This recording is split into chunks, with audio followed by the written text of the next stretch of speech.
नमस्कार मंडळी, मी प्रतीक्षा आणि स्वागत आहे माझ्या बेरोजगार मुलगी डेव्हलप इंजिनिअरिंग 45 डे चॅलेंजच्या 22व्या दिवशी. तर मंडळी, आतापर्यंत आपण गिटहब ॲक्शन्स एकदम सॉलिड शिकून घेतला.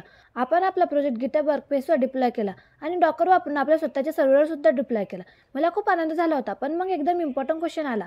आपला प्रोजेक्ट क्लायंट कसा ॲक्सेस करणार आणि तोही सिक्युअर पद्धतीने? सर्व्हरचा IP डायरेक्टली देणं सेफ आहे का? मग वाटलं आपल्या रोडमॅपकडे एकदा नजर टाकू. आणि पुढचा टॉपिक होता इंजिनेक्स. तेव्हा मनात आलं, हे काय आहे आणि हेच का आपलं पुढचं सोल्युशन? आणि हो, आज कळलं की इंजिनेक्स हे खरंच खूप मोठा आणि पॉवरफुल टूल आहे.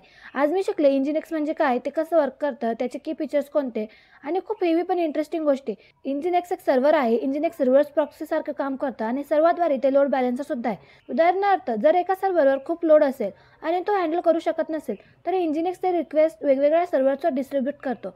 म्हणजे ट्रॅफिक हँडल करायला खूप हेल्प करतो. हे एका प्रकारे API गेटवेसारखंही काम करतं, ज्यामुळे प्रोजेक्ट पब्लिकली एक्सपोज करताना आपली सिक्युरिटी वाढते. आणि जसं जसं मी डीप जाऊ लागले, तसं तसं वाटू लागलं, अरे वा, हे टूल किती स्मार्ट आणि पॉवरफुल आहे. आज मी हेही पाहिलं, कॉमन यूज केसेस, इंजिनेक्स आर्किटेक्चर आणि ते ॲक्च्युअल वेब ट्रॅफिक कसं मॅनेज करतं. आजचा दिवस मी फक्त कन्सेप्ट क्लिअर करण्यासाठी दिला, कारण पुढे आपल्याला ते प्रॅक्टिकली सेटअप करायचं आहे. उद्या आपण आपल्या सिस्टीमवर इंजिनेक्स इन्स्टॉल आणि कॉन्फिगर करणार आहोत, तेव्हा खूप मजा येणार आहे. असा गेला आजचा दिवस, भरपूर लर्निंग आणि कम्प्लीट क्लॅरिटीने भरलेला. तर भेटूया उद्या नवीन प्रोग्रेस आणि नवीन टॉपिक सोबत. अजून एक पाऊल डेव्हलप्स इंजिनियर बनण्याकडे. Follow for my 45 days develop journey. बेरोजगार मुलगी डेव्हलप्स इंजिनियर. टाटा.